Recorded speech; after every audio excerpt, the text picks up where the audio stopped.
बबलू हाथी सुबह सवेरे अकेले वन में टहलने के लिए निकला। वह अपने ही धुन में चला जा रहा था। लगता था उसके दिमाग में कोई उलझन है जिसे वह सुलझाने की कोशिश कर रहा था। सड़क पर आगे बढ़ते ही उसके सामने चीकू खरगोश भागा। बबलू का पैर उसके ऊपर पड़ने ही वाला था कि चीकू जोर से चिल्लाया। उसकी आवाज सुनकर बबलू ने अपना पैर पीछे खींच लिया। कहाँ खोए हो बबलू भाई? कहीं नहीं, बस कुछ ऐसे ही सोच रहा था। किस बारे में?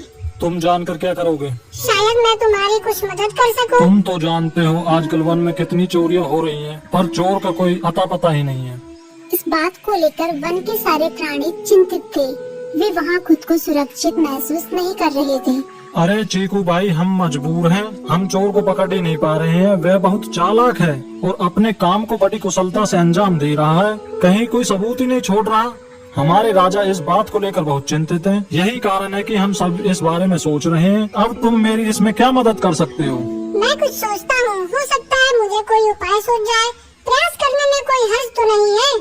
तुम ठीक कहते हो चीकू, लेकिन वन के गुप्तचर भी अभी तक इसका कोई हल नहीं निकाल सके। इतना कहकर वे चुप हो गए। बबलू की बातों ने चीकू को सोचने के लिए मजबूर कर दिया।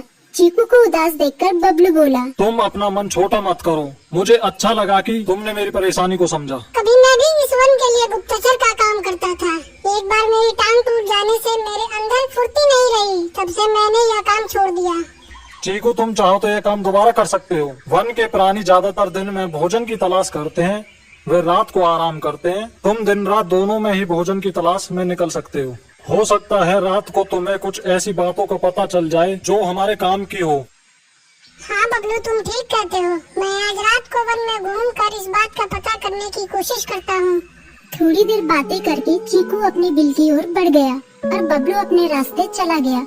चीकू के दिमाग में अभी तक बबलू की कई बातें घूम रही थी। उसे समझ नहीं आ रहा था वह बबलू की मदद कैसे करे।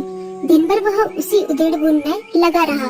शाम होते ही चीकू कुछ सोचने लगा और वह चुपचाप बिल से बाहर निकल आया। चीकू की पत्नी ने देखा तो बोली, इस समय कहाँ जा रहे हो? बाहर खतरा है। खतरा तो सुबह भी रहता है, लेकिन खतरों से डरकर हम भूखे तो नहीं मर सकते। मैं बाहर घूम कर आता हूँ। इतना कहकर चीकू रात को बिल से बाहर निकल आया। कुछ दूर जाकर उसकी नजर बंकू उल्लू पर पड़ी, जो कुछ ही दूरी पर था। वह पेड़ की डाल पर बैठा अपनी गर्दन चारों तरफ घुमा रहा था। वह तेजी से पेड़ की एक डाल से दूसरी डाल पर उड़ रहा था। बंकू की नजर उस पर नहीं पड़ी थी। कुछ सोचकर चीकू पेड़ के पीछे से बाहर निकलकर थोड़ी खुली जगह पर आ गया और वहाँ से बंकू उल्लू को देखने लगा। बंकू ने चीकू को अंधेरे में भी देख लिया, पर उसने उसमें कोई उत्सुकता नहीं दिखाई और अपनी गर्दन चारों ओर घुमाता रहा। चीकू बड़ी देर तक बंकू की हरकतों पर नजर रखे रहा।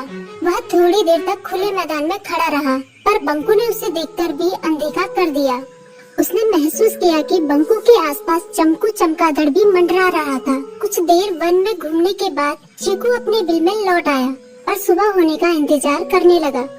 अगली सुबह बबलू उसी रास्ते में जा रहा था। रास्ते में चीकू उसका इंतजार कर रहा था। आज बड़ी जल्दी आ गए बबलू। हाँ, आजकल मुझे चिंता की वजह से नींद नहीं आती। कोई नई खबर है क्या?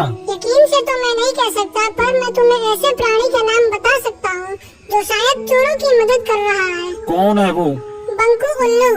इतना कहकर चीकू ने रात की घटना उसे ज्यों की त्यों सुना दी। इसे सुनकर बबलू का माथा ठनका। बबलू की आंखें चौंधिया गई। तुम ठीक कह रहे हो। मुझे आज रात बंकू और चमकू पर नजर रखनी होगी। इतना कहकर वे दोनों अपने अपने रास्ते चले गए। बबलू रात को अपने साथियों के साथ बंकू पर नजर गड़ाए रहा।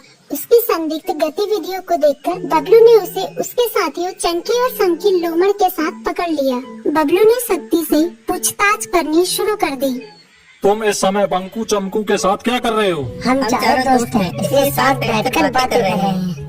चमगादड़ और उल्लू की दोस्ती तो समझ में आती है, पर लोमड़ के साथ दोस्ती कैसे हो सकती है? सख्ती से पूछने पर दोनों ने अपना जुर्म कबूल कर लिया और सभी चोरियों के बारे में बताया जो उन्होंने कुछ दिन पहले वन में की थी। बबलू ने उनके चोरी का सारा सामान भी बरामद कर लिया। बंकू और चमकू को अभी तक समझ में नहीं आ रहा था कि वो इतनी आसानी से कैसे पकड़ में आ गए।